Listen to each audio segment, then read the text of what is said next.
Welcome back, everyone, to the Journey Across Media podcast. This is what are we on? Season 2, episode 17. We getting there. We got a lot of pods we've been doing lately. If you guys haven't checked out the Wonderful World of Wonder Man pod, that was my last episode, so go check that out. But today we are here to talk about a fun series that I have never dove into until this year, and that is Fallout.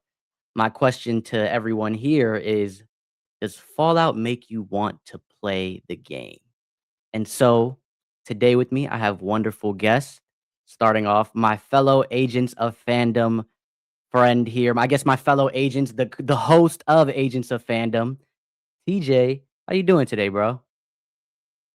Doing very well. Nice little Super Bowl Sunday for us as we record this one. Apologies for dating us, but a fun day. It worked out pretty perfectly. I got an exciting evening ahead and not much to do during the day. I don't know why. In my brain, I feel like growing up, the Super Bowl was earlier in the day, and it just kind of felt like a full day event affair. I have no data to back that up. I have no idea if that's true or not. That could just be my brain playing tricks on me. But I was sitting here this morning, just kind of being like, I got nothing to do today. I'm kind of bored. What should I throw on the agenda? And then you text me and was like, "You ready to pod?" And I was like, "Oh, I forgot. Perfect. I knew something felt missing in my day today, and so I'm happy that you filled the little hole in my heart." Hey, I'm glad to have you. When I was trying to find guests to talk about this, because all of my friends, nobody talks about this at all, and so it was beautiful not only to have you on, but to also we're like, hey, Lauren and the Controller Club talk about this. So you should try to get them on. And I was like, wow, like I remember we talked with my first time meeting Lauren was on Agents of Fandom. So it was kind of like a full circle moment. Lauren, I'm so glad to have you. How are you doing today? Hello, I'm so happy to be here. Yeah, it's a Super Bowl Sunday, but I don't follow American football, so it's just a regular Sunday for me. Happy to be chatting about Fallout. Yeah, we had TJ on our show talking about Fallout like 2 weeks ago, so it's nice to finally round out the series, all of us together. Yeah. I watched the Controller Club episode. You guys are talking about it as well today, I guess, right? For the Sunday. Yeah, so Yeah, double dose of Fallout today. love it. I love it. Sometimes that could be a little bit tiring. So I'm glad that you are here with me. I don't want to wear you out with the extra Fallout stuff. Not at all. I could talk about it all day. Yeah. So I mean, I guess that kind of we before we dive in. Actually, I was gonna go right into my first question because that was a nice segue. But before we do that, uh, because of Agents of Fandom over on their pod, right? TJ, you do what you're watching, and so because of that, I've came up with my own. I'm a big, you know me, I dive into a little bit of everything at this point. So I call it, what are you nerding out to? So I'll throw it right back to you, Lauren. What are you watching, reading, maybe playing as a video gamer yourself? What you nerding out to? Ooh, so many things it feels like. I think the last thing I really or that I'm currently really into is A Night of the Seven Kingdoms, the new Game of Thrones show. It's so good, like it's so refreshing. I think my it's basically it's based on these novellas. It's not based on the big A Song of Fire and Ice books, but it's still George R. R. Martin, and it's just kind of really humble in its storytelling. It's just this knight and his squire going on their adventures, and then some things come out, and the royal family gets involved. So there's still that political intrigue to it. But I'm finding it very refreshing that it's not sort of like end of the world stakes all the time. And I think my one complaint is that the episodes are too short. So yeah, really enjoying that at the moment. 100% agree. We were actually, me and TJ were just talking about it off pod. That's Oh, nice. probably some of my favorite stuff from Game of Thrones right now. Like in the franchise, I should say. Think it's very funny where House of Dragon and Game of Thrones itself feels a little bit more drama and serious, right? Like it has its funny moments, but like you said, it's refreshing, and I agree. It's way too short. I need an hour long episode. I need 20 seasons of this thing. Like it's so good, and I do think if I believe I've seen the showrunner mention that they're gonna try to go through the whole life of Dunk and then Egg. So Mm. that was something I was really happy to because I love this series. So hopefully when it's over, I'd love to invite you already. Look, already inviting you back on to talk about it. TJ, what are you nerding out to, man? Yeah, I haven't seen it, but like we were talking about pre-show, I am debating watching it even though I haven't seen Game of Thrones. Like it just kind of feels like a very accessible intro, and obviously it wouldn't be an intro to what Game of Thrones is, but I have kind of heard it described as like one of the parents to Game of Thrones. Like there's kind of you had Game of Thrones, and then House of the Dragon took the very serious, intense, action-filled parts of Game of Thrones and kind of doubled down on it. But what it was missing was the lovable characters, a little bit of humor, and that is what we're getting with the Knight of the Seven Kingdoms. So I kind of heard it described as like House of the Dragon and Knight of the Seven Kingdoms. Those are the parents, and in the middle, taking in both of those traits is how we get Game of Thrones.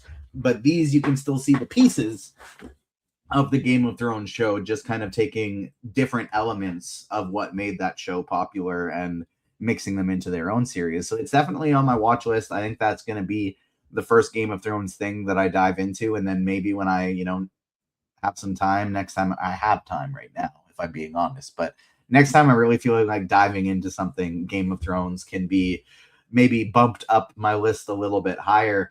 I've been nerding out to so I had just finished playing my first Assassin's Creed game. I played Assassin's Creed Odyssey, and going from Cyberpunk 2077 directly into Assassin's Creed Odyssey, I needed a little break.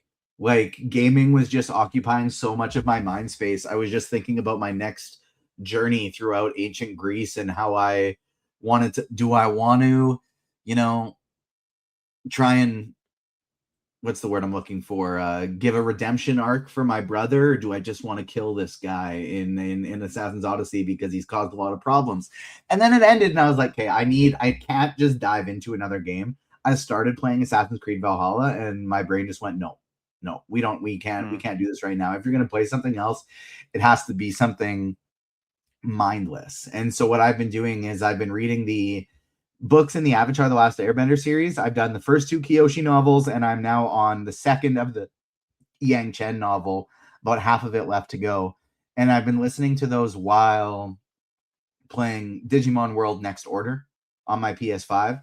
And this is one of my favorite games because it released the first version of it was probably like late 90s, early 2000s. And I remember playing it on my PlayStation, like PS1, my first PlayStation. I would play Digimon World, and I had a lot of nostalgia for it.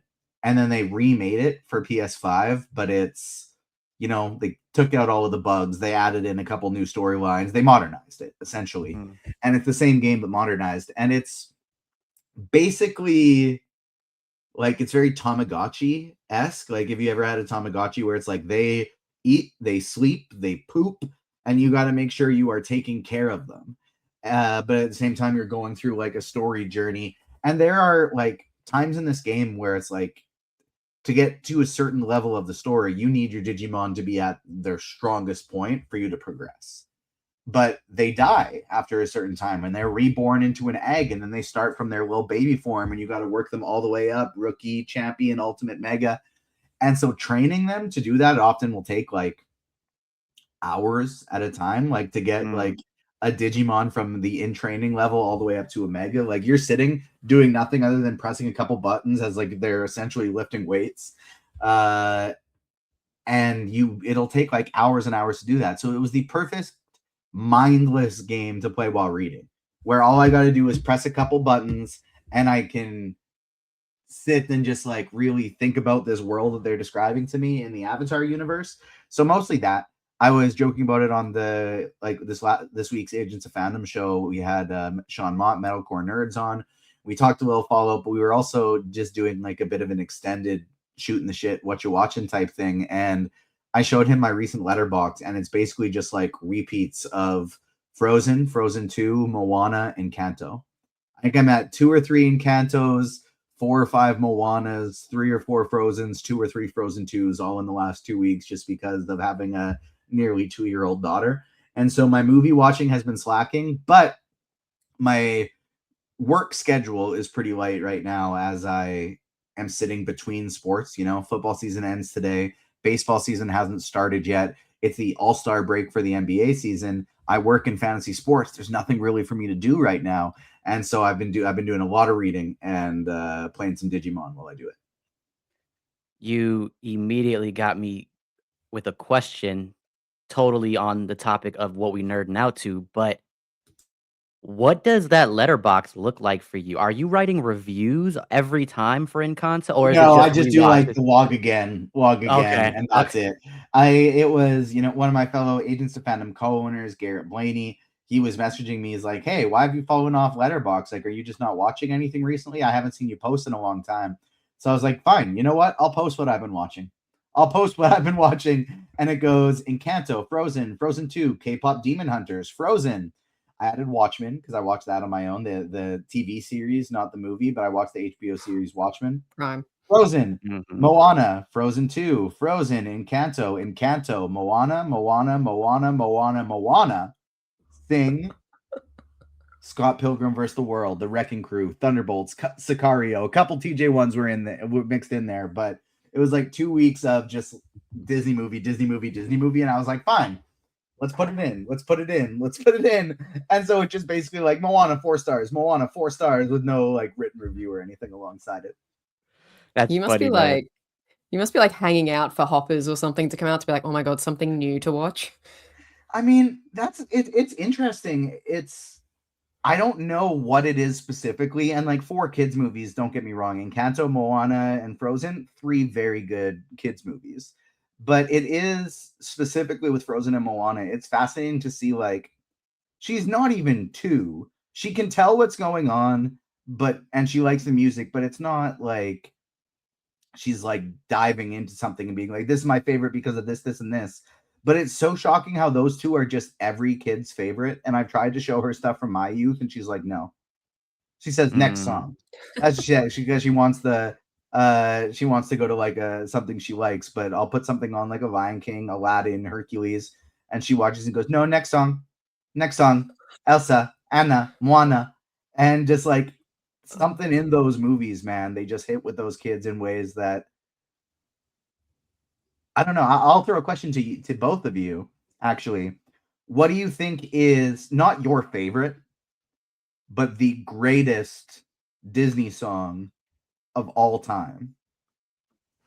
Because I Hmm. was thinking through some from like my childhood of like what would be up there, like a "I'll Make a Man Out of You" from Mulan, and um,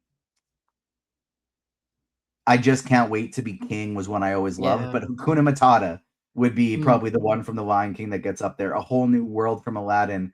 But if you really think about it, and I just think about the chokehold that Let It Go has had on kids for an entire generation, I think it's probably got to be Let It Go. Lauren, I'll let you go first. I gotta think on that. Yeah, I don't think you're wrong there in terms of what has been the best song that Disney has produced. I think for me it's always like Circle of Life. Like that opening in The Lion King, it's like Hans Zimmer. It's just so good. That's the one that always sticks there for me. That like the sun rising and the that opening note, very iconic. But yeah, I think out of all those older Disney movies that were also musicals, like, there's not one song that's immediately coming to mind. Yeah, I Yeah. think I think, like, Frozen changed the game. Yeah. I think it's just it feels like it's more poppy, like, it's radio charting, and I'm not sure I don't to your point, TJ, I don't have the data to know I guess I could always look it up, but to know if, like, back in the day, were those songs on charting on Billboard or things like that, but, like, Frozen is, Moana songs are, like Golden is the first thing Golden from K-pop Demon Hunters is legit the first thing I've seen since Let It Go that has made me Mhm. go, oh, I think that's gonna have the staying power. That one's gonna mhm, last. Like that is gonna be. It's not a Disney movie, but that is the next Let It Go, where it is the Yeah. children's anthem for literally more than a decade.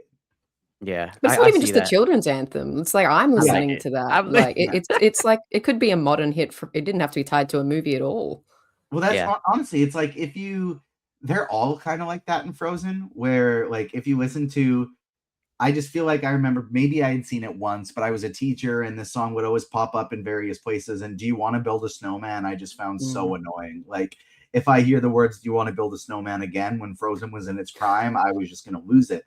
But now, as I'm actually like, because I have to watch these so often, yeah, I tune out sometimes, but you also just notice things that you don't notice previously. And this is a pretty surface level thing if you're actually going to ever pay attention to Frozen. But that song is, I can't remember, Jam. Can I swear on this Yes, show? yeah, absolutely.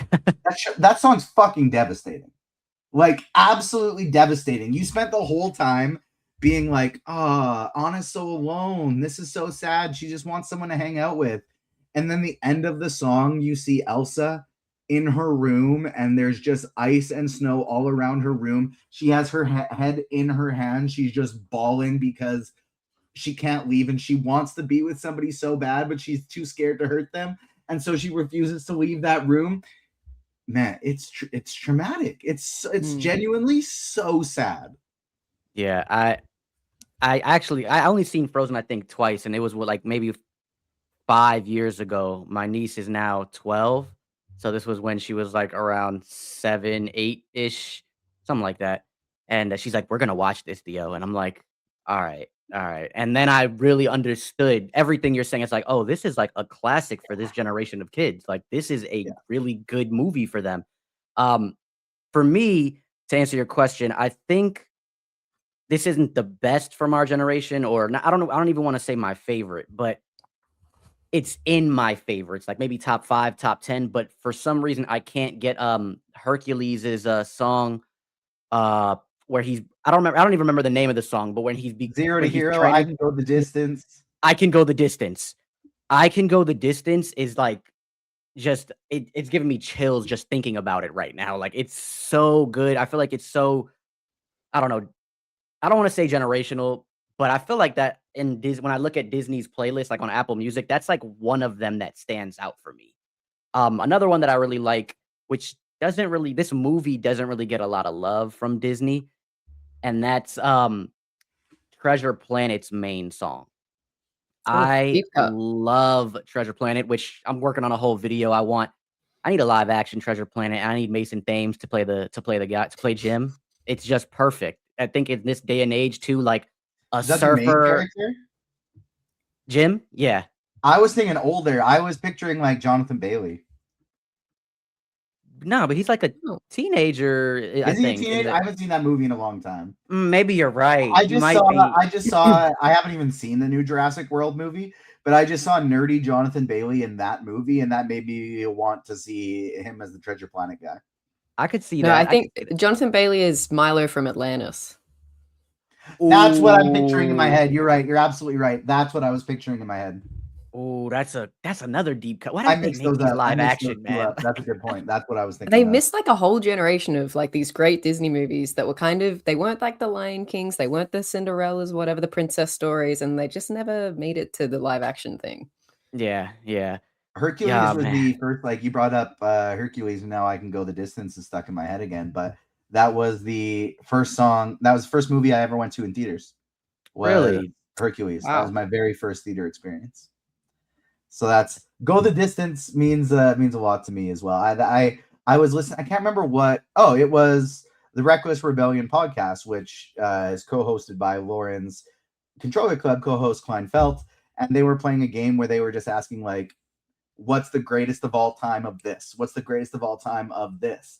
And one of the things Klein asked Thomas on the podcast was like, if you could pick one movie prop to have, what is like your number one, like your goated movie prop? What is the one thing you'd want on your desk, on your wall?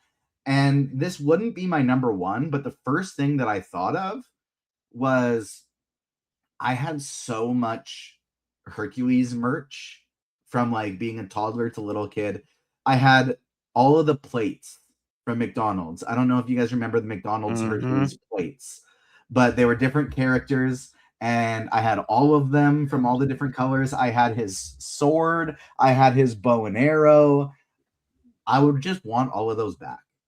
I would want all of those back. Like, I would love to just have like somewhere on this wall behind me, like just the plates above the closet, like just kind of like stacked. Like I don't know why, but I miss that specifically so much.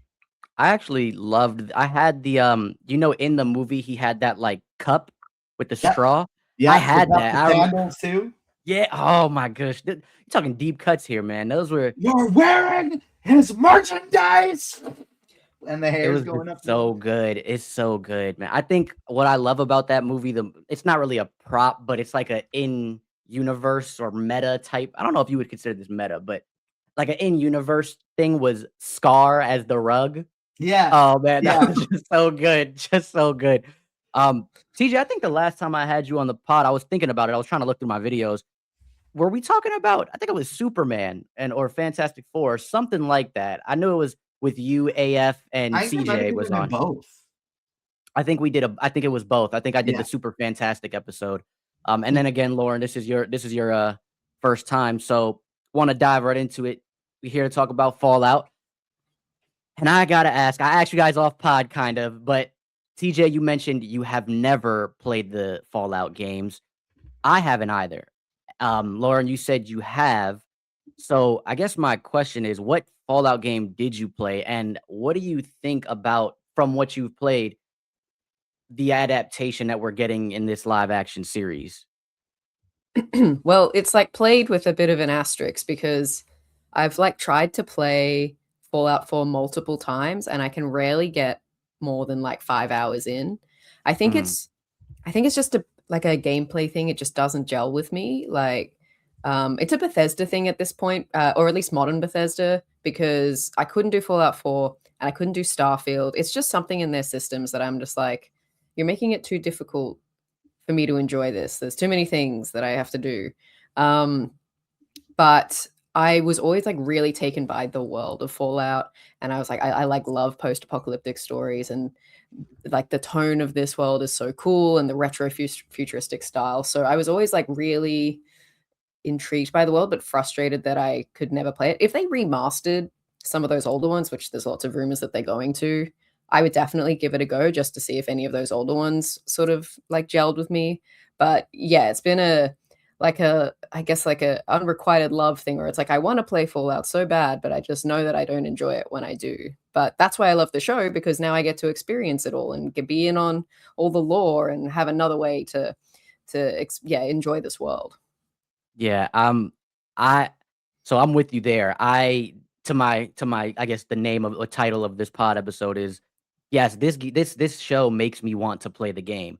However, my struggle, and I talked about this with I think on Agents of Phantom, TJ. My struggle with games in general, uh, is that I can't really get into older games. Like it's not necessarily a graphics issue. It's not a mechanics issue. It's May I ask, is usually that the case even if you played it as a kid? yeah. Like Really? I think for me it's a timing thing. I as I said when like off pod to you, I have a lot of recency bias with things. And so as graphics, or new stories come out and things like that, I feel like it's hard for me to go back and I can go back and watch TV or movies I've seen a bunch of times, right? Listen to a bunch of music that I've heard over and over again. But when it comes to gaming, it's very hard for me, besides maybe my old school Game Boy Color that I have down here with Pokemon Yellow in it. Like that, for some reason, is like something I can go back to.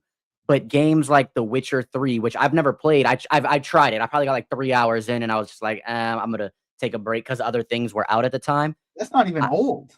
and that's not even old, right? Like I'm trying to force myself to go into playing Control, that one game of the year. I think in like 2021 or something like that. And because there's a second one coming out, and I'm like, all right, well, I gotta play this. And I'm also trying to get into playing every game of the year that came out. So it's very hard for me to go back and play old games. One of my closest friends, shout out to my friend Rico, he's like, dude, Fallout is amazing, X, Y, and Z. And Lauren, you brought up a point I was actually going to bring up later towards the end, but they're talking about a remaster. So maybe if they do the remaster, whichever, whether it's 4 or 76, or I'm not too familiar with the games in general or their storylines, but whichever they do, I'll probably wind up just trying it out just to see what I'm missing because this, as you pointed out, Lauren, I love post-apocalyptic things. I know that what I've been told from some friends that have played the game is this doesn't really adapt a specific storyline. This is kind of just like the overall world, and they made a story for it. So I like everything about the world itself, the lore, and I really do like games where I can kinda make my own story path, choose what I wanna do, where I wanna do it, and so that intrigues me a little bit about Fallout. But with that being said, there is a lot of story in Fallout, so I wanna talk to you guys about that.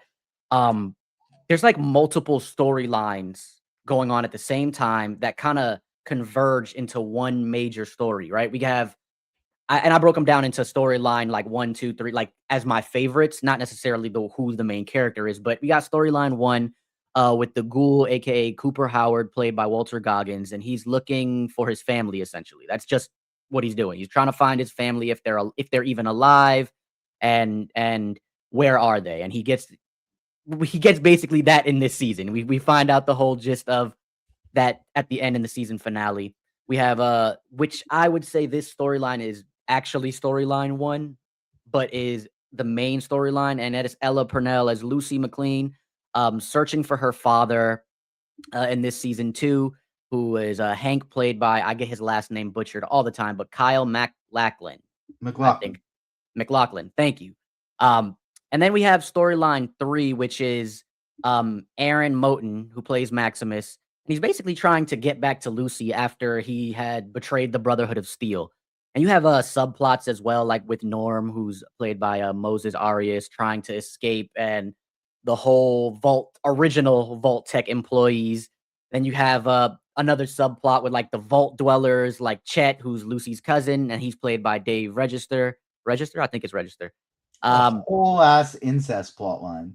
That's Yeah. that's a whole nother like, and then you snack got the internal community. issue. I was about to say the internal issues within the vault with the snack community, the water issues. So it's so many different like plot lines that converge into this one major plot line.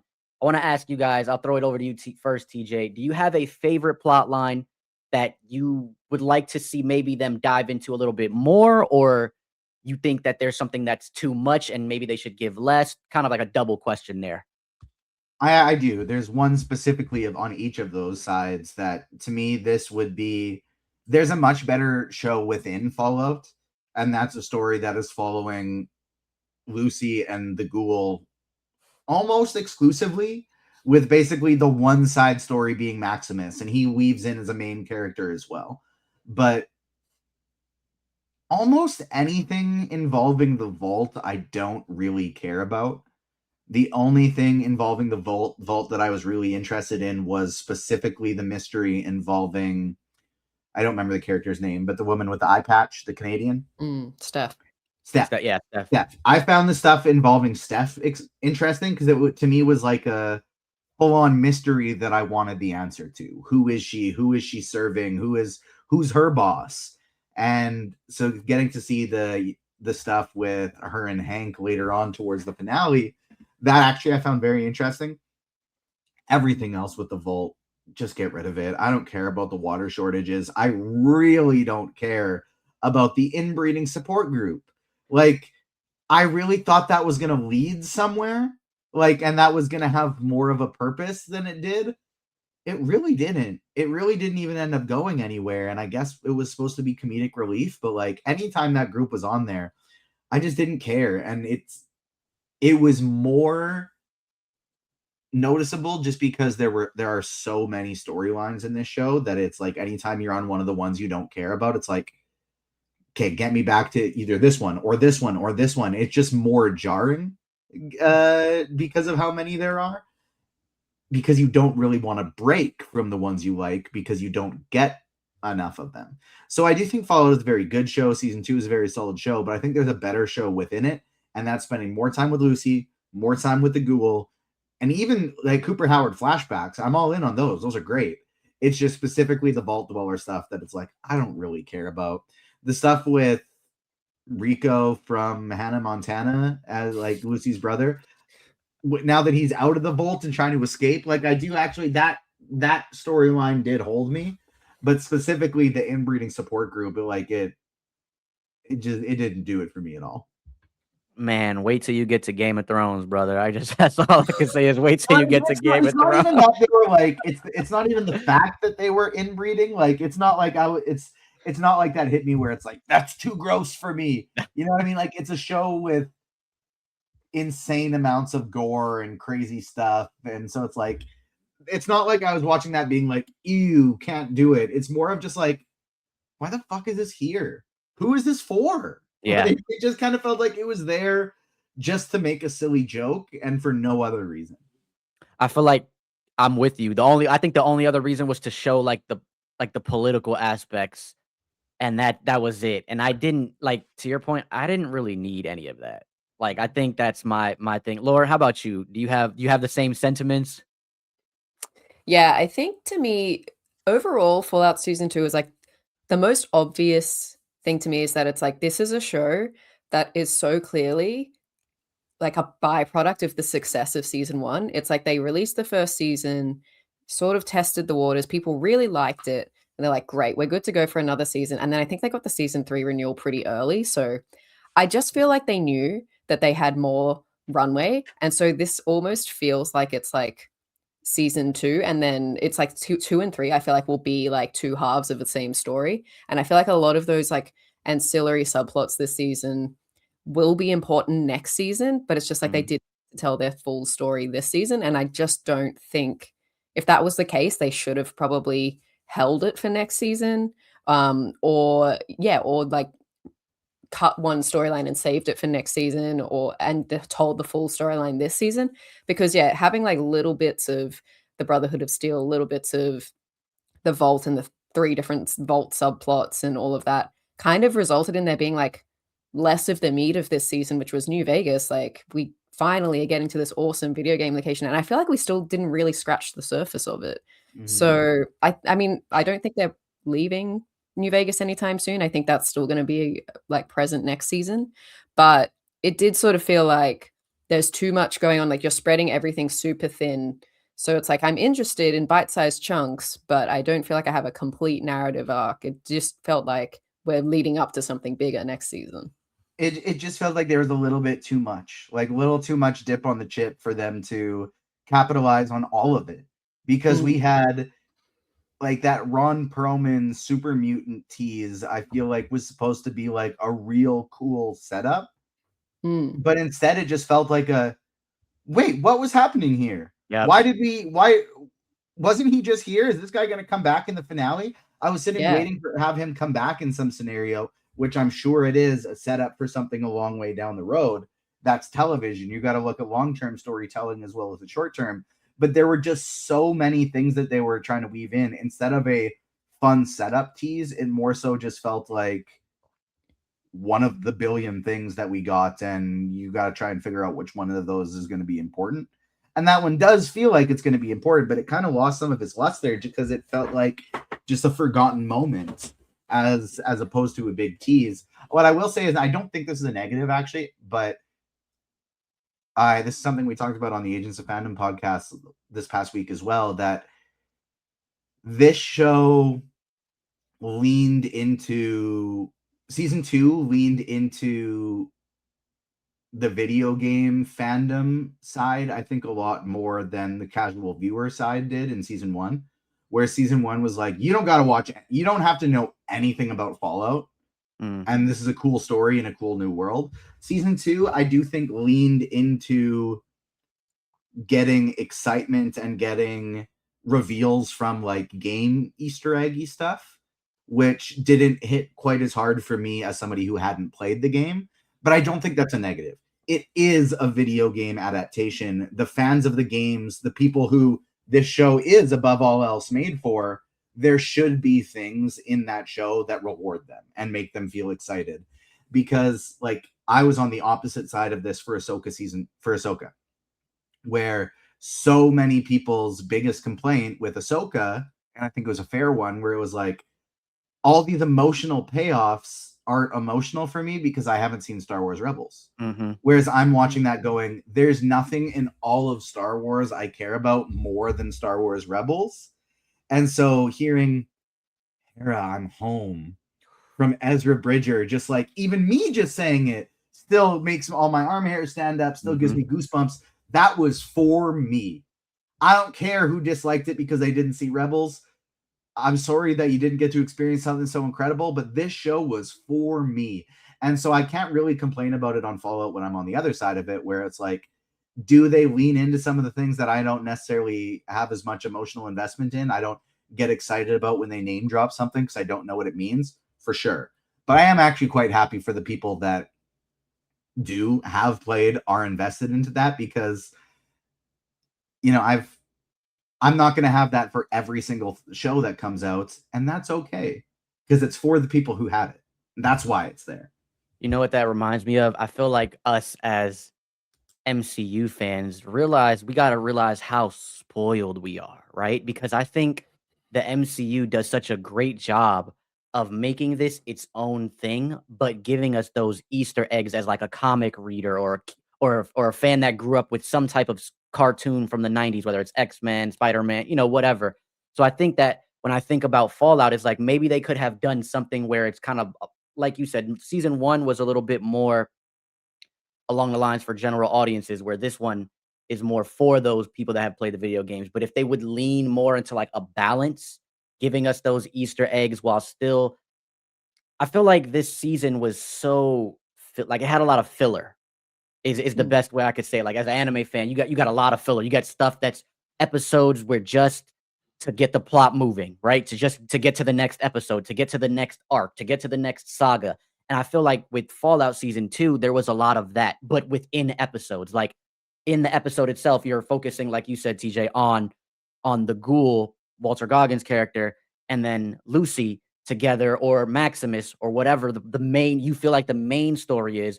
And then you get another little side of the inbreeding as some humor or some subplot with the vault. Or I also do care about uh what's his name? Now I'm blanking. Norm. I do care about Norm's character. I felt like that kind of feels like it's going towards the main focus, but you get all of these different subplots that you don't care about, and it feels like it's just to fill time slot, to get us to the next scene or get us to the next focus. And so for me, I think there should have been a balance. Like I said, as an MCU fan, I feel so spoiled because we do get those Easter eggs from the comics. We do get those references, but we're also getting a regular like a story for ourselves to just enjoy in the moment. So I think I would have liked a little bit more of that, to both of you guys' points. I think it comes back to just my issue with the streaming era of television, which almost every show that we cover now I bring up in some capacity, where Mhm. side quests, fillers, bottle episodes, all of that stuff is so fun in TV seasons where you're getting 20 plus episodes. Yes. Where there's 20 plus episodes in the season, you don't care about a detour from the main story because there's so much time to get back to it. In the streaming era where we have 6 episode seasons, 8 episode seasons, and then you like Fallout is doing a really good job of pumping out these seasons pretty quickly, as is a show like Percy Jackson. But a lot of these shows, we get one season, then we get another one 3 years later. And so when you do have that bit of filler, it's hard not to feel like, it will get me back to the main event. Get me back to the main event, because it's such a finite resource. The show is such a limited resource because you have so few episodes. Whereas even 13 episodes, give me 2 or 3 of them where nothing happens. I'm just with our characters hanging out doing silly stuff. And I think that's the other issue. My issue with the filler within Fallout is, if we just got the Lucy and the ghoul, Lucy did drugs for the first time, and now the ghoul's got to take care of her. That was awesome. That was funny. That was silly. It made me love Lucy more than I even do. It takes you back to all the times with just like, if you ever DD'd in high school or university or something, and it's like, God, my friend's an idiot, but I got to take care of him because nobody else is going to do it tonight. Like, it was so good. That's kind of what, to me, your filler should be, is it doesn't have to relate to the main story. It doesn't have to be important, but it's with the character. You're falling in love with characters. With the inbreeding support group, and I know we've harped on that one. It's not like they had to show it that much in this series. It's not that big of a deal. But it was just like, every time it comes up on the screen, it's like, I just don't give a fuck about any one of you. Everyone in this room can die at the end of this scene, and I'd be like, and then move on to the next one. Yeah, like they didn't leave anyone important really in the vault for us to be invested in, apart from like like Chet and Steph and like even Norm's out of there. So it's sort of like you had to Mhm. be really invested in and they got rid of Woody. I was So just where's Woody? Like, yeah, so they got rid of all these people, and then you're sort of like, well, I want to go back to my MVPs. Like, they're not here anymore. So why are we still here? I think the main complaint I've seen online about the season is that people just want more, which isn't really like a bad thing. I don't think it was a bad season. I think people just wanted more of it. And I think like I actually don't really see I don't actually think that there was much filler. I just think it's filler that hasn't been paid off yet, Mhm. and that was the problem. So I think like, again, I do think that this is all leading somewhere. Like, I don't like, I know these writers, like, it's Jonathan Nolan and, he did Westworld and things like that, and I'm familiar with the other writers' work, and I think, like, they don't do things by accident. So I think it is all Mhm. leading to something.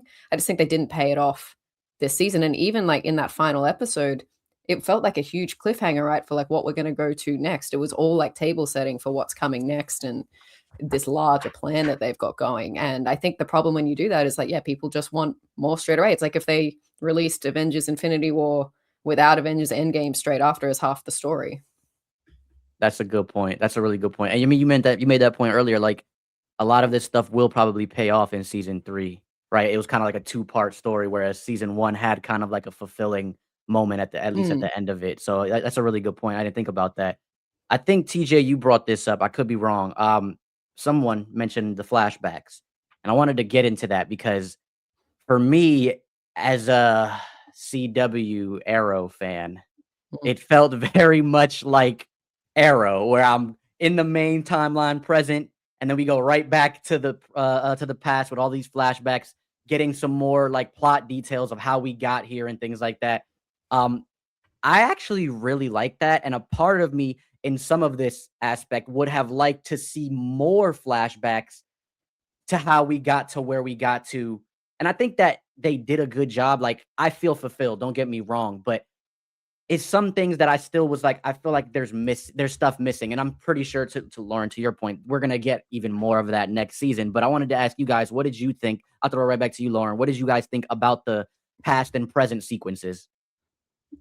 Yeah, I think they're good. I'm with you. Like, it's like that the past informs the ghoul's present, which I really like. And more Walton Goggins is always good. He's so good in the show. For him to have double the amount of screen time is great. I think in comparison to last season's flashbacks, actually they were kind of on par, to be honest. I feel like they both had a pretty big turning points. Like, I loved that we actually got to see Cooper go back and interact with Robert House and go to New Vegas, and I think that was a really smart decision to set up what we're gonna see New Vegas like now. Um, but yeah, I think the big question that we're always asking with the ghoul is like, what happened to his family? And I really like how they're actually playing with our expectations on what happened between him and Bob. Like, at the end of season 1, you thought, well, what is he going after his family to get revenge? But now it's like, no, they were on the same page. Like, Bob wasn't the villain, and I like that they're revealing some of these things in the past. So I'm very invested in that storyline, to be honest. And I mean, it sort of ended with with Cooper being arrested, and I'm sort of interested to see, like, oh, well, who is he arrested by? How is he going to get out of this? Like, there's so many gaps to fill in with his story that we don't know about yet, and I think they're doing a really good job of balancing those things to make the stories meet eventually. Yeah, I could, that's go ahead, sorry. I was just gonna say I couldn't agree more. And bringing it back to what you said, Jam, about Arrow, Fallout to me is still in the first couple seasons of Arrow tier where they're Mm, doing these flashbacks, and I care as much about, if not more, about the storyline within the flashback than what's going on now because they're so interesting. And early Arrow was those flashbacks. They're taking you to Lian Yu and they are telling you Mhm. how he became Green Arrow. Later on, where it's like he's in China and nobody recognizes one of the world's most famous billionaires, and he's just going around meeting people. I don't give a damn about any of that. Right. But the early Arrow flashbacks were pretty great, and that's how I feel about this too. It's on the level of like The Last of Us, where it gives us something in the past, and I'm going, damn, this is just as good as the storyline they're giving me now. And so, because of that, I started off the pod pretty negative when we were talking about Fallout, but I did still really enjoy this season of television. I think it was very good. And these flashbacks are one of the biggest reasons why. Like, I am so invested in how did the world actually fall apart? Like, on one hand, it's pretty terrifying because it's like, this is the latest stage of capitalism. What do we do when there's nothing left we can squeeze from the margins? Let's restart. Let's get rid of all these people and restart. And it's scary because that's close to where we are. Of like, Yep. There's not that much more you can take from the general public and put in the hands of just a couple people at the top before the general public has literally nothing left. And that's kind of the point we're at here. It's like the world is ending. Are we all going to band together? Nah, it's going to be 6 people who have a lot of money in a room deciding what works best for them. And the rest of us are going to have to handle it. And so I do find myself very invested in that story. Yeah, I'm with you. That's what I was gonna say with Lauren too. Like, I think that is the ghoul is probably my favorite character, Cooper. Um, I think he's my favorite character. I think his story is my favorite, but not necessarily the current story of trying to find his family, which I love that too. I mean, I'm a family guy. I think that's just heartwarming. It's supposed to pull at your heartstrings, right? But to TJ's point, I want to know how we got to this place, how the world became posted, like who caused the apocalypse, who pushed the button, who essentially pushed the button, because the way they made it to me, and this is my implication, it felt like it might have been the president of the United States at that point, right? Like it was just like, so it brings me kind of to my next question for you guys. Before that, like you brought up the president of the United States, what was the more intimidating 30-second tease? Was it Ron Perlman as a super mutant, or was it Clancy Brown as the president of the United States? Ooh. I think it's a missed opportunity that they didn't cast Ron Perlman as the president. That would have been cool. They were great. They're both great. Oh, they're that's like crazy. literally just interchangeable Blew my actors mind. too. That just blew my mind. Dang, I don't know. That's a good question, TJ. I have no clue. I think it was the president for me because the mutant, to your point earlier, like I wanted more. I felt like I needed a little bit more to like see where. And again, I like to Lauren's point, this is probably a setup for something later on, but I think I needed more. With the president, I was genuinely like that. Like again, to my point just now, like my implication was he pushed the button. It was him. Like the government of the United States is behind it. At least in my headcanon, my theory, right? So I think that was a little bit more intimidating to me than the mutant. What about you, Lauren? Well, yeah, I guess the mutant's kind of a byproduct of this company later down the line, whereas we're going back to the instigator potentially of the whole thing. I'm quite into the whole political intrigue thing that we're setting up with the Enclave and the mysterious third party. But I think, and I said this on Control Club, like the main crux of this backstory, this flashback story in season 1 was like who pushed the button, who dropped the bombs, and season 2 is now making us reconsider that, and we still don't have the answer now. So I'm sort of like, we're gonna have to get the answer eventually, and then where do you go from there? Is my question. Like, how do you keep us invested once we know? You can't keep putting twists upon twists on who blew up the world. Like somebody did it. Let's deal with what happened. Let's deal with the fallout of it all. That's I feel a little bit that way specifically with Cooper Howard's family as well, where they did so much this season setting up like I have searched literally everywhere except this one place. So they have to be in this one place because I've searched everywhere else. We're going to find out here they are. Just kidding. See you in Colorado. There's another one place. And so it just like that was like it felt a little bit to me of like the journey of this season was all for naught, and now we're going to restart the same journey. But I don't know, for some reason hopeful this time. They're recontextualizing the button thing. It's like we still want to know who finds out who pushes the button, but it's also so fascinating finding out all the different people who are putting pieces in place that made it so the button had to be pushed. I'm with you on that. I think that's, like, my biggest thing. Like, I do really like the twist and turns. Like, it just you keep thinking like, to Lauren's point, you think you know, and then it's just like, "Nah, they got you again." And I'm always for a gotcha moment, but to her point as well, there's only so far you can go. I feel like season 3, we gotta know. Like, at that point, Yeah. we have to figure it out. I'm also with you though, TJ. I feel like I didn't wanna get to the end of this season, and then it's like another season trying to find his family. To your point, Lauren, Mm, yes, like, it's he's hopeful. He's like he for the first time in his life, he feels well, not life, but the first time since he's being the ghoul, right? He feels hopeful to find his family. But for me, it kind of felt like I guess I have to use like the comic brain here. It's kind of like the villain of the week thing. Or like in an anime, it's like the next person is always stronger than the next person. And it's like, I don't always want that. Sometimes I just want the conclusion. And so I'm a little like iffy on that. I would have actually been okay if his family was dead in the vault, like in the thing. I was like, oh, okay, like at least we get something. But you brought it up, Lauren. The Enclave. There's so many factions in this realm, right? Which we don't even get to touch all of them, but we have the Brotherhood of Steel, the new California Republic, right? The NCR, the Enclave. I was gonna say Caesar, but it's Khazar's Khazar's Legion. We got Vault Tech, which is I always thought Vault Tech was the Enclave, so I'm like confused there. Maybe you guys can like break it up for me. But out of all of these factions, do you guys have a favorite?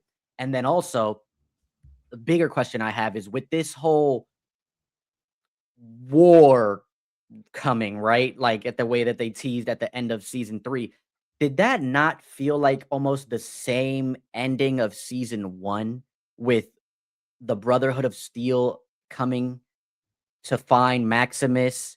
And then, right? Like, so I wanted that's kind of like my two-part question there. I'll throw it to you first, Lauren. What did you think of all of these factions, if you had a favorite, and then the season finale with the setup? yeah. I love all the different factions. I haven't played Fallout, I'm quite aware of the mythology, and at the direct where I work, I write about it a fair bit, so I've done a lot of research. And the Enclave is this thing, this sort of mysterious Illuminati style organization working in the background, and they're quite prominent in like the mythology of the game. So I think people are really keen to see them come to screen now. And like we were always gonna have to get here eventually. Like they teed it up in season 1 with Mhm. Wilzig. Like we saw the Enclave facility and we sort of got a hint at what they were doing. And now they're coming back in a really big way. So I think season 3 is all gonna be unraveling this mystery of the Enclave, which is really cool. I'm excited to see that. So I liked that how they've started weaving that in and how it might be related to like that line that Hank says at the end where he's like, the surface was the experiment. Like that is incredible. Like I'm like, I can't wait to see what their real plan is, what they've been doing. Like it seems like how it all connects essentially to this one organization, I think is really cool. But in terms of like other factions, like we really just didn't get enough of Lost. them. Like, I was very interested to see Caesar's Legion. I like that Macaulay Culkin came back at the end there and that we are gonna still see more of them. I like the Brotherhood of Steel as well, but it's like those 2 in particular were like and the NCR. They were just kind of very much in the background and like dribs and drabs, which to be fair is how you play Fallout. You go do a mission for these people, you go do a mission for the other people. They each have their own quest lines to fulfill. But I think in a TV show, it's like kind of pick one and run with it sort of thing. So it would have been nice to have like a little bit more from each of those factions, but I still like they're so cool. Like I like the mythology behind the Brotherhood of Steel and seeing more of that this season, even if it was sort of only half the season, was really cool. And seeing what Caesar's Legion became after New Vegas, like I want to see more of both of those, and like I think we will. Like, and then to your point about the season finale, the setup, I'm totally with you. I think they totally repeated what happened last season. Even like the setup of the war, but even to the point of the ghoul, he thinks he's found the answers. Actually, no, we're going here this time. Like it was just a setup for the next cool new location that we're going to. So I think there was a bit of repetitive storytelling there, and it's like I like it, like it works because so much of the draw card of Fallout is like, what cool new place in the world are we going to see next? But don't pull it on me a third time. If we do this again Mhm. season 3, it's like, you can't keep getting away with this. It actually felt a lot like what you said earlier, Lauren, with this season that they went, oh shit, season 1 was really popular. People like this show. We got to slow down our story a little bit, because there's kind of two things when you go into a show. You have an idea of like, I want to do this, and this.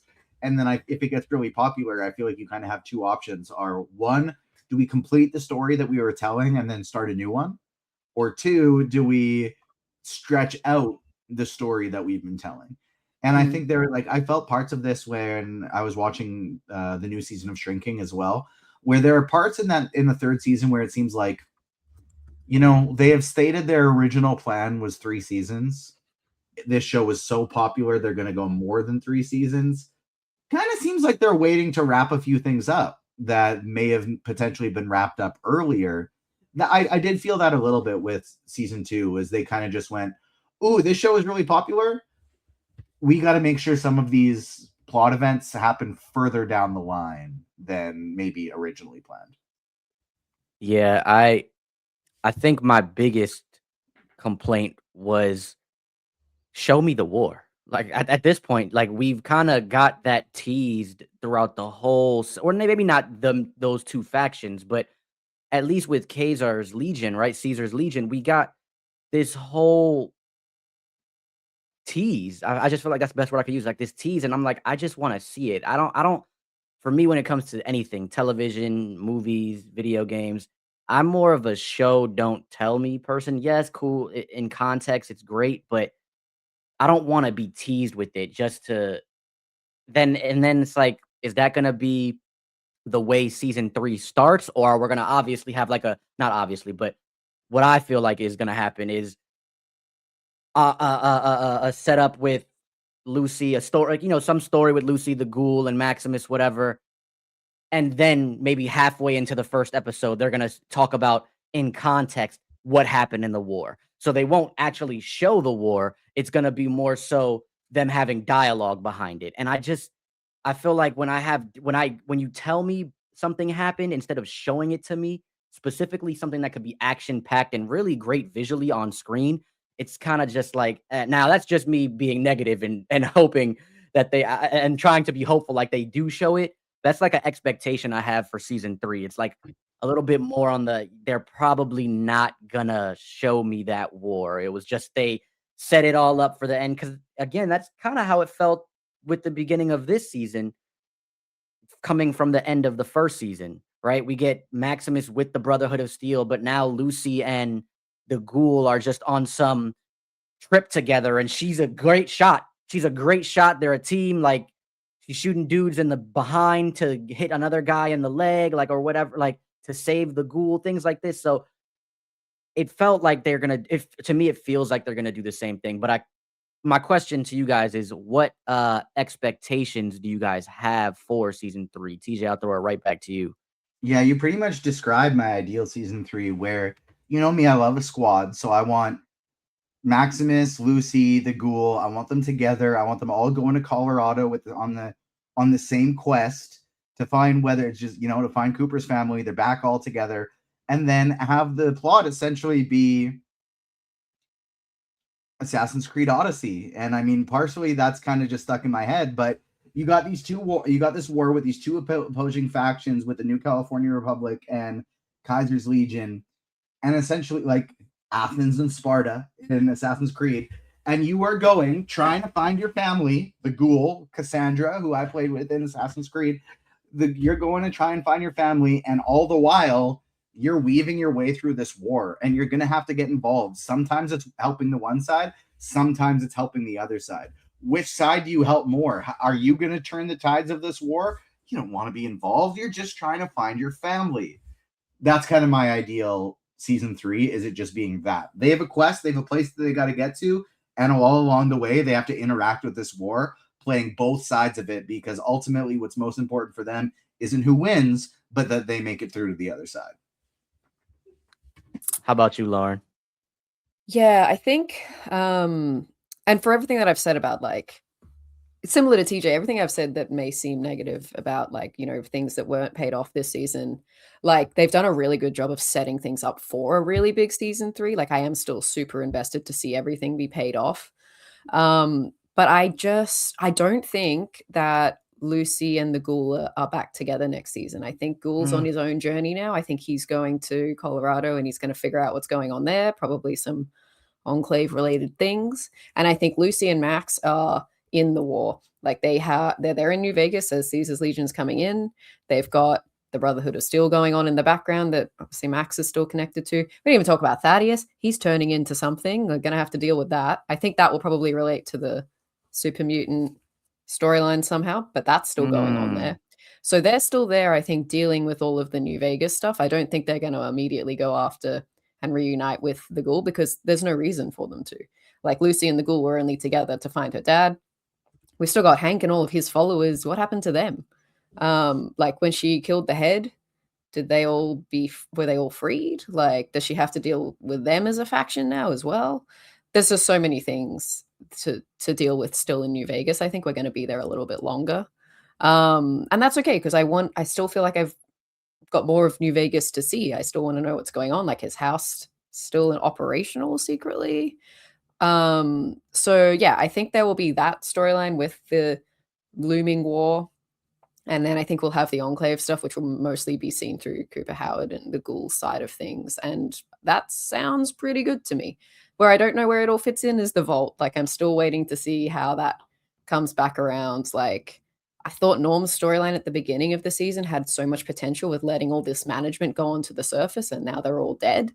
So I'm sort of like, okay, I don't really know how he's going to be involved anymore. And but I guess we have phase 2 also in the Vault. So that is still interesting to me. And I think that will tie together somehow. But I think if there was any learning from the season is to trim the amount of storylines and give us like 3 or 4 really big ones to invest in. So I hope that's what we're going to see next season.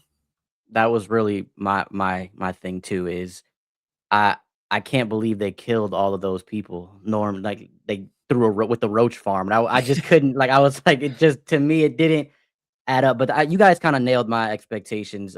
Besides me being negative, I also really enjoyed this series. It makes me again want to play the games. Hopefully they do the remaster. Last question I have for you guys is, because this was a 8-episode series, we had a lot of storylines that we talked about, a lot of characters. But did you guys have an episode that stood out for you? The one that was just like, this is great television. This is my favorite of the series or of the season. Lauren, I'll throw it right back to you. I'm trying to remember because it was like they came out weekly, but at the same time, I felt like I watched them all at once. Because I think it was over that whole time. I think I liked the one where we went to pre-war New Vegas in the flashbacks.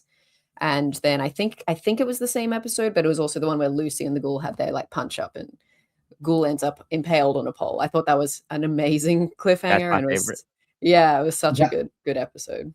I don't remember the specifics of like what event happened in what episode, but that episode 5 and 6 stretch where it was like right when that's what I joined the controller club for, where Lauren, I remember both of us just kind of had the same like reinvigorated feeling of like, yeah, you know what? The first 4 episodes, they were pretty good. They were solid. We had fun. 5 and 6 though, I'm in. I'm locked in. This is what I came here for. Yeah, I'm with you guys. I think episode 5 is that episode that me and Lauren were talking about too, TJ. I think, because when I was looking at the list, I feel like it was either 5 or 6. It felt like a mid-season episode, right? That's something like that. Because we didn't really get to New Vegas till 5, I think. And that was the wild thing to me, because I get it. Like, we have the whole journey. I know you got to do the whole journey, but the way that the marketing towards this season was all New Vegas stuff. So I felt like, to your point earlier, Lauren, like, we need more. Like, I wanted a little bit more. We're barely scratching the surface. And we got a lot. I feel like we got more in the flashbacks than we did in like the actual main plot, like in the present time. Before we head out of here, I got to hear, you guys have any final thoughts, things that we didn't get to address or talk about when it came to this season overall? Laura, right back to you. I feel like I've shared most of my overall thoughts. I'm still really enjoying the show. Like, I love the character development that they've done. Like, they've brought in basically original characters for everything. And like, I'm just so invested in them. Like, Lucy is truly one of my like all-time favorites, and I loved her trajectory this season, that going from you sort of saw her be a little bit corrupted by having to live in the wasteland, and I genuinely am being here like, I don't know where she goes next, right? Like, she's kind of come what she's well, she had the choice taken out of her hands, right? Which was to bring her dad to justice, and he did what he had to do. So now is she what does she do next? I'm so intrigued. But yeah, I think the character writing is really, really good on this show. And it is, I think, one of the better video at game adaptations because of that reason, that they have managed to do this sort of impossible thing, which is take the essence of a game and translate it onto screen versus doing a beat by beat sort of thing. And Mhm. I admire them for that. Like, it feels fresh. Like, it feels like we don't know where it's going. It's kind of unexpected. And people who are fans of the game can enjoy seeing the mythology like get added to of this world that they know and love, or they can ignore it if they don't like it. That's fine too. But us as casual viewers as well, just get to get taken on this ride. And yeah, it's such a good ride. We get to, like, live in this world almost. I'm with you. TJ, how about you? Do you have any final thoughts about the season overall? Admittedly, I'm a little bit distracted because we just got a new Supergirl teaser like seconds ago, and so I saw that pop up on my timeline and went, "Oh, damn! I gotta keep an eye on that." And so I was just watching the 40-second Super Bowl, the Supergirl teaser a couple seconds ago. If I am giving a full disclosure, but not really any kind of final thoughts we haven't got through. Despite most, I feel like I was heavy on the criticisms of this show. I did actually really like the season as a whole. Like, it doesn't quite hit my top tier of TV shows. Like, there was so much good TV in 2025, and Mhm. there looks to like there will be again here in 2026, that it doesn't land in that top group for me. But it was still enjoyable television that every time a new episode came out, I was excited to watch it. Yeah, I'm with you. I mean, I feel like that's you can I always say if you love something, you can talk about the good, the bad, and the ugly, you know? So for me, I really like this. I thought it was a good series. I agree, Lauren. I do think this is one of the better, like, video game adaptations. I mean, I loved the Super Mario movie. I love the Sonic movies, but and the Sonic movies is kinda like another, like, to your point, something that they took the essence of the games and try to, like, make it its own thing. But I'm with you guys. It was solid television. TJ, before we head out of here, you gotta let the people know where to find you. Where can they follow the pod and all your socials? TJ underscores Warwich5 for all my personal stuff, but I don't really care if you follow me personally. Check out Agents of Fandom at Agents Fandom on TikTok and Twitter, Agents of Fandom everywhere else, agentsfandom.com, on podcasts, wherever you get your pods, on YouTube.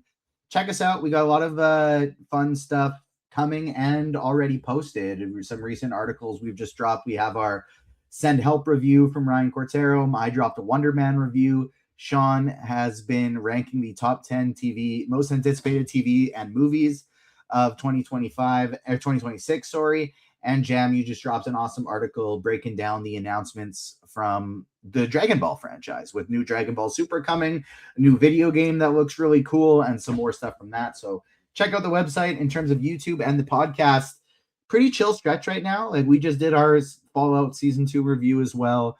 Next week, we'll be talking about some of the trailers that drop over the course of this weekend, like a Supergirl, fingers crossed for a Mandalorian and Grogu trailer coming this weekend. And so we'll be talking about that. But then end of February, beginning of March is when we really start turning things up. We will have our podcast with myself, you, Jam, and Ryan Cortero talking about Paradise. And every episode of that show that drops, I got the screeners for those in my inbox right now. I have not watched any of season 2 yet, but I'm very excited to do it. We're going to be talking Invincible every week, and we're going to be talking Daredevil Born Again every week as well. So that's all, plus the big movies that are going to come out this year. You know, Project Hail Mary is, I think, the next big one for us. Then Spider-Man Brand New Day, The Odyssey, Avengers Doomsday. So lots of stuff all year long. Agents of Fandom, check it out. Lauren, where can the good people find you at? And your Follow stuff, the me. pod. Yeah, you can follow me personally at lrouse19 on Twitter, Blue Sky, TikTok. Don't post too much there these days. I mainly just repost my podcast, which is Controller Club. I co-host it with two friends of mine, Kleinfeld and Tom Drew, and we've had lots of guests on. TJ's been on. Jam, I'm sure we're going to get you on at some point. So yeah, it's a fun space to chat about games, and we are at controller_club or controller.club, depending on what platform. But yeah, YouTube, podcasting services, Twitter, Blue Sky, we're on all of the socials as well. Awesome. Just don't ask Jan to come on and talk about an older game. Yeah, noted. I really want to thank you both for coming. I know it was kind of last minute, so I really appreciate you guys for joining and just kind of fanning out with me. And I love the joke you made earlier. I meant to mention that earlier, but you said, Lauren, you were like the fallout of it all. That was like such a funny pun. That was like a perfect pun. I'm So saving thank you that one. guys. Yeah, you got. Thank you guys really for coming, and make sure to check their socials, their pods. I'll be probably sometime with TJ this week, I'm assuming, on Agents of Fandom. So definitely check us out there. And we will see you guys next time as we journey across media. Much love. Make sure to like and subscribe and tune in for next time, man. Y'all be easy. Peace.